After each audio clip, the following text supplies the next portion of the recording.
who knew Earth's final weapon would be cows. The Galactic Council, a coalition of the most advanced alien civilizations, had grossly underestimated Earth. They saw humans as primitive and insignificant, fit only to be subjugated and harvested for their planet's resources. Their error was soon laid bare. The Council's declaration of war against Earth came swiftly and unexpectedly. Earth's leaders had always believed that their peace treaties and interstellar diplomacy would protect them from any galactic conflict, but the Council's decision was absolute, and their armada, a dreaded fleet of immeasurable size, descended upon Earth with little warning. The sky burned as their ships pierced through the atmosphere, raining fire and destruction on major cities: New York, Beijing, London. No place was spared. The aliens, with their superior technology and firepower, thought victory was assured within days. However, they had not accounted for the resilience and ingenuity of humanity in an underground bunker beneath the ruins of Washington, D.C. The remnants of the world's military leaders and scientists convened. Among them was General Marcus Stanson, a grizzled veteran with a reputation for unorthodox strategies. As reports of the devastation poured in, he addressed the assembled men. "We're not finished yet," Stanson growled, slamming his fist on the table. "We've got one shot at this,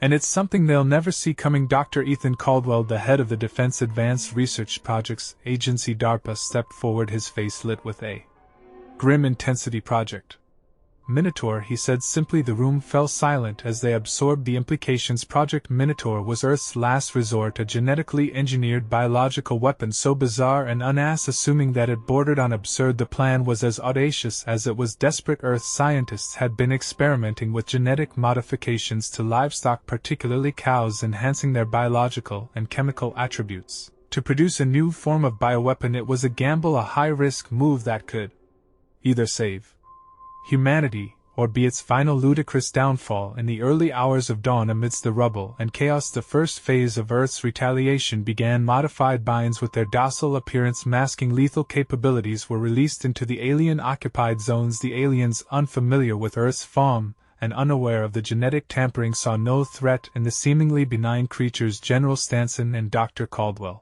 watched from a secure location as the first cows approached an alien stronghold. The aliens, perplexed by the sudden appearance of the animals, did not react. It wasn't until the cows were within the heart of their encampment that the trap was sprung. The cows, triggered by remote signals, began to release a potent airborne neurotoxin engineered to be fatal only to the alien physiology. Chaos erupted as the aliens, who had removed their helmets in the safety of their secure zones, fell prey to the invisible death spreading through their ranks. Report Stanson barked into his calories, his eyes fixed on the live feed from drones hovering above the alien camp. "It's working," an operator replied. "The neurotoxin is spreading as expected. Their casualties are significant." Stanson allowed himself a grim smile. Moved to Phase 2 as the initial wave of cows wreaked havoc on the ground forces. Earth's military turned their attention to the skies. The alien fleet, still hovering ominously in Earth's atmosphere, was their next target. Earth's satellites, once tools of communication and navigation, were repurposed into bombardment platforms loaded with tungsten rods and other heavy projectiles. They were poised to strike the alien ships with pinpoint accuracy. The first salvo was launched without warning. Massive rods hurtled from orbit, tearing through the alien vessels with devastating effect. Alien shields designed to deflect energy weapons and projectiles of known technology proved ineffective against the sheer kinetic force of the strikes in the command bunker. Stanson and his team monitored the destruction with a mix of satisfaction and urgency. "Keep the pressure on," Stanson ordered. "We can't give them a moment to regroup." The ground battles too took on a new intensity. Earth's surviving soldiers, now equipped with salvaged alien technology and makeshift weapons, launched guerrilla assaults on the remaining alien forces. The cities, once symbols of human achievement and now battlegrounds, became the arenas for brutal close-quarters combat. The alien, taken aback by the ferocity and inventiveness of Earth's response, began to falter. The initial confidence that had driven their invasion turned into confusion and fear. Earth's unconventional tactics, combined with the sheer tenacity of its defenders, created an environment where no alien soldier felt safe. In the shattered remains of Tokyo, a group of resistance fighters led by Sergeant Michael O'Reilly executed a daring raid on an alien command post. Utilizing the terrain and the element of surprise, they overwhelmed the alien defenders, securing crucial intelligence that would aid in further strikes against the invaders. Back in the bunker, Stanson reviewed the latest reports with Caldwell. "They're on The Run Caldwell noted their command structure is collapsing, but we're not done yet. Stanson replied, we need to hit them harder, drive them off our planet once and for all. As Earth's forces continued to push back the invaders, the tide of war began to turn. The Galactic Council, watching from their distant star systems, was stunned by the unexpected and brutal retaliation of the humans. What they had thought would be a swift conquest had turned into a protracted and costly conflict. Earth's leaders knew the fight was far from over. The alien fleet still loomed, and the possibility of reinforcements from the Council was a constant threat. But the humans had proven something crucial: they would not go quietly into subjugation. They would fight, using every means at their disposal to protect their home and their future. And as the war raged on, the world began to understand the truth about humanity's greatest weapon: not advanced technology or vast armies, but the indomitable spirit of a species that refused to be conquered. The initial success of Earth's unconventional retaliation was just the beginning. The aliens, now fully aware of the human capability for resistance, had regrouped and fortified their positions. Yet even as the invaders dug in, Earth's forces were far from deterred. In the subterranean command bunker, the atmosphere was electric with a mix of anxiety and steely resolve. General Stanson and Dr. Caldwell huddled over a holographic map, displaying the latest enemy positions, a network of resistance cells communicating through encrypted channels provided real-time updates on alien movements and fortifications. They're fortifying in major urban centers, Stanson observed, pointing to the glowing red dots that indicated alien strongholds. We need to dislodge them from these positions without causing total destruction to our own cities. Dr. Caldwell nodded, agreed. We can't afford to lose more infrastructure. But we have another ace up our sleeve. It's time to activate Project Prometheus. Project Prometheus was an advanced program developed in parallel with Project Minor. It involved the creation of highly sophisticated autonomous drones capable of carrying out precision strikes. These drones, equipped with the latest in stealth technology and AI targeting systems, were designed to infiltrate alien defenses and deliver crippling blows. As dusk settled over the ravaged cities, the first wave of Prometheus drones took to the skies, silent and nearly invisible. They moved with the precision of a surgeon's scalpel. Each drone was programmed with specific targets: alien commanders, power generators, and communication hubs. In a coordinated assault, the drones struck simultaneously across multiple cities. In New York, a drone sliced through the night air, homing in on an alien command center situated in the ruins of Central Park. Within seconds, it unleashed a barrage of micro-missiles, obliterating the building and decapitating the local alien leadership. In London, another drone targeted an alien power generator,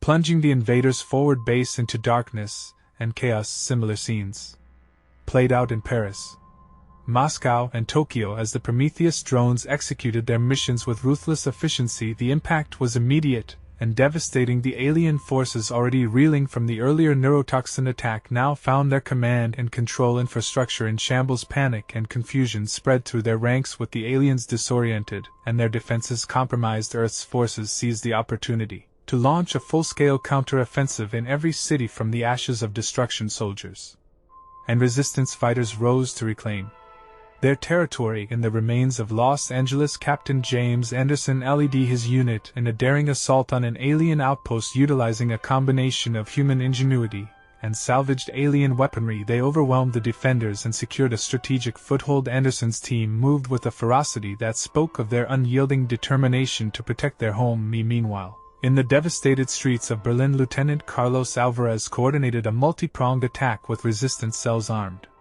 with improvised explosive devices. In the element of surprise, they launched Tandran tactics that kept the aliens off balance and on the defensive. Despite the mounting losses, the alien forces were far from defeated. Recognizing the threat posed by the Prometheus drones and the human resurgence, they adapted quickly. Advanced anti-aircraft systems were deployed to counter the drones, and heavily armed reinforcements arrived from orbit to bolster their ground troops. The conflict escalated into brutal urban warfare. The aliens, with their advanced technology and heavy firepower, proved to be formidable adversaries. The humans, however, fought with a tenacity and resourcefulness that continued to surprise their foes. In the heart of Chicago, a fierce battle raged. Alien walkers, towering machines of war, clashed with human armored units. Explosions lit up the night as both sides exchanged heavy fire. Private John Williams hunkered down behind a makeshift barricade, fired his rocket launcher at one of the alien walkers. The projectile struck its target, causing the walker to stagger and collapse across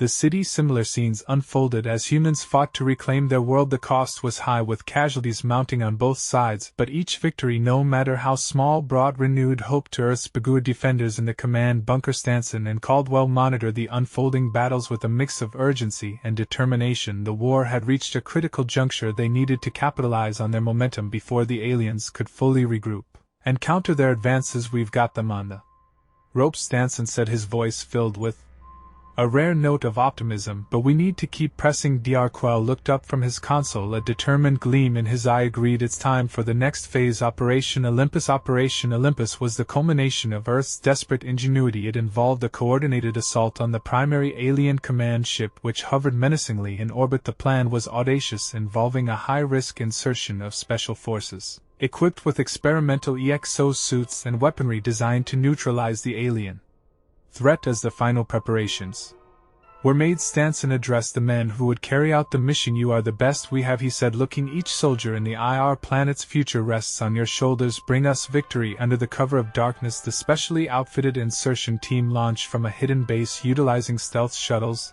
and the latest cloaking technology.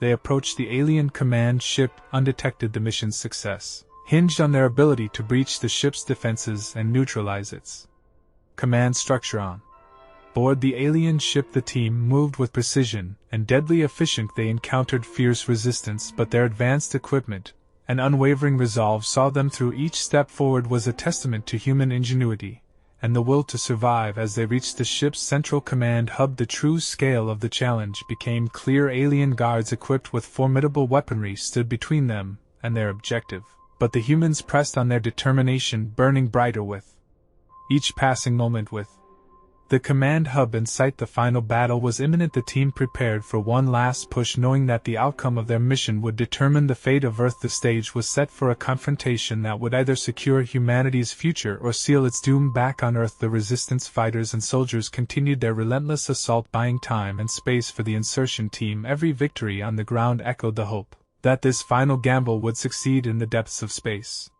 And at the heart of the alien command ship, the humans made their stand. The battle was far from over, and the path to victory was fraught with peril, but they fought with the unyielding spirit that had defined their struggle from the beginning, ready to defy the odds. One last time, the insertion team moved with deadly precision through the alien command ship. The quarters, lined with strange glowing symbols and advanced technology, hummed with the lifeblood of the vessel. The team, led by Captain Harrison, knew they were close. Every step brought them nearer to the command hub, where the alien leadership coordinated their war effort. Harrison signaled a halt as they approached a heavily guarded bulkhead. "This is it," he whispered. "We breach in 5 set charges." The team swiftly positioned explosives on the bulkhead, their movements synchronized and efficient. As the final charge was set, they took cover, and Harrison gave the signal. The explosion rocked the ship, sending debris and alien guards flying. "Go, go, go," Harrison yelled, leading the charge through the smoke and fire. They met fierce resistance, but the team, bolstered by their advanced exosuits and weaponry, fought with unmatched ferocity. Alien after alien fell before them as they pushed toward the command center. Bursting into the command hub, the team faced their final challenge. The room was a hive of activity, with alien officers and soldiers scrambling to respond to the sudden breach. At the center of the room, surrounded by holographic displays and control panels, stood the alien commander, a towering figure exuding authority and menace. Harrison's team spread out, taking positions around the room and engaging the alien defenders. The firefight was intense, with energy blasts and bullets crisscrossing the air. Harrison zeroed in on the alien commander, knowing that taking him down was the key to victory. With a roar, Harrison charged, his exosuit amplifying his speed and strength. The alien commander met him with a powerful energy blade, the two clashing in a furious melee. Sparks flew as blade met armor, each combatant pushing the other to their limits. Meanwhile, back on Earth, the resistance fighters continued their relentless assault on the alien ground forces and the remains of Los Angeles. Captain Anderson's unit fought tooth and nail to hold their positions, buying time for the insertion team. Every victory, every inch gained, was a testament to the unyielding spirit of humanity. Sergeant O'Reilly, coordinating a multi-front assault in Berlin, knew that their efforts were critical. "Hold the line," he shouted, rallying his men as they repelled yet another wave of alien attackers. "We can't let them through." In the command bunker, General Stanson and Dr. Caldwell watched the live feeds with bated breath. The fate of Earth hung in the balance, and all eyes were on the insertion team back on the alien command ship. The battle reached its climax. Harrison, wounded but undeterred, continued to press the attack against the alien commander. With a final desperate surge, he drove his blade through the alien's chest, ending the fight. As the alien commander fell, the remaining aliens in the command hub faltered. Harrison's team quickly secured the room, planting charges on critical systems and hacking into the ship's controls. "Get ready to blow this place," Harrison ordered, his voice steely with resolve. "Charges set." One of his men confirmed. "We need to move now." The team raced through the corridors, retracing their steps to the extraction point. Explosions rocked the ship as the charges detonated, crippling the alien vessel. From within, the insertion team made it to their shuttle. Just as the command ship began to break apart, "Punch it," Harrison commanded as they strapped in the shuttle, sped away, dodging debris and escaping the dying ship behind them. The alien command vessel erupted in a massive explosion, expand visible from the surface of Earth. The destruction of the alien command ship had a ripple effect across the battlefield on Earth. The alien ground forces, now leaderless and disorganized, faltered and began to retreat. The human resistance, emboldened by the news of the command ship's destruction, pressed their advantage, driving the invaders from their cities. In Los Angeles, Captain Anderson's unit cheered as the remaining alien forces fled. "We did it," Anderson shouted, his voice hoarse with exhaustion and triumph. In Berlin, Sergeant O'Reilly and his men watched as the aliens withdrew. "Looks like they got the job done up there," O'Reilly said, a grin spreading across his face. Back in the command bunker, General Stanson and Dr. Caldwell shared a moment of profound relief and joy. "It's over," Caldwell said softly. "We did it." Stanson nodded, his eyes fixed on the screen showing the retreating alien forces. "For now," he replied, "but we'll be ready if they ever come back." The days and weeks that followed were a time of rebuilding and reflection. Earth had won, but the cost had been high. Cities lay in ruins and countless lives had been lost. Yet from the ashes of war a new spirit of unity and resilience emerged. Nations set aside their differences, coming together to rebuild and fortify against any future threats. The technology salvaged from the alien invaders spurred advancements in science and defense, ensuring that humanity would be better prepared for whatever lay ahead. In a ceremony held in the newly rebuilt United Nations building, General Stanson and Dr. Caldwell were honored for their leadership and ingenuity. "This victory belongs to all of us," Stanson said, addressing the assembly. "To the soldiers who fought, to the scientists who innovated, and to every person who stood their ground, we proved that no matter the odds, humanity will not be conquered." As Earth began to heal, a sense of hope and determination permeated the air. The war had shown the galaxy that humanity was a force to be reckoned with, capable of fierce retaliation and incredible resilience. The Galactic Council, stunned by the unexpected turn of events, retreated to reconsider their stance on Earth. In the quiet moments after the victory, as the sun rose over the recovering cities, the people of Earth looked to the future with renewed confidence. They had faced the brink of annihilation, an emergency, stronger, united by a shared purpose and an unbreakable spirit. The stars above held new possibilities, and humanity stood ready to face whatever challenges awaited. They had proven their worth not just to the Galactic Council but to themselves, and with that knowledge they stepped boldly into a new dawn, prepared to defend their world and explore the vast expanse of the universe.